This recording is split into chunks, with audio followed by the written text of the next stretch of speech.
ये हमारी लोकसभा है। तो लोकसभा में वर्तमान में 543 सदस्य चुने जा रहे हैं 28 राज्य और 8 केंद्र शासित प्रदेशों से।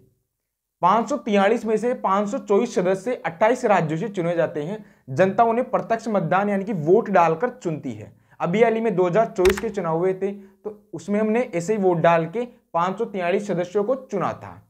लेकिन जो बाकी 8 केंद्र शासित प्रदेश हैं, उनसे भी कुछ सदस्य यानी कि वर्तमान में 19 सदस्य लोकसभा में बैठते हैं। लेकिन उनका चुनाव किस प्रकार होगा, किस प्रक्रिया के थ्रू होगा, उस प्रक्रिया का वर्णन अनुच्छेद 81 में नहीं किया गया है। इसके बारे में केवल इतना लिखा गया है अनुच्छेद 81 में कि संसद उस विधि को तय कर सकती है कानून बनाकर। तो इसीलिए संसद ने संघ राज्य क्षेत्र अधिनियम 1965 बनाया है। उसमें यह व्यवस्था की गई है कि केंद्र शासित प्रदेशों से भी लोकसभा का चुनाव उसी प्रक्रिया के तहत होगा जिस प्रक्रिया के तहत राज्यों से लोकसभा के चुनाव होते हैं।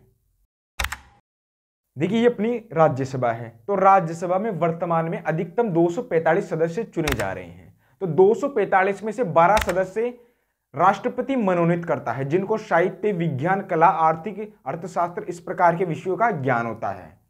बाकी 233 सदस्यों में से 225 सदस्य 28 राज्यों से अप्रत्यक्ष विधि द्वारा चुने जाते हैं और इसका वर्णन संविधान के अनुच्छेद 80 में भी है। लेकिन केंद्र शासित प्रदेशों से जो 8 सदस्यों का चुनाव होगा, उनकी विधि संविधान के अनुच्छेद 80 में नहीं दी हुई है। इसके लिए केवल अनुच्छेद 80 में यह कहा गया है कि संसद उस बारे में विधि बना सकती है कि केंद्र शासित प्रदेशों से भी राज्यसभा के सदस्यों को किस प्रकार चुना जाएगा।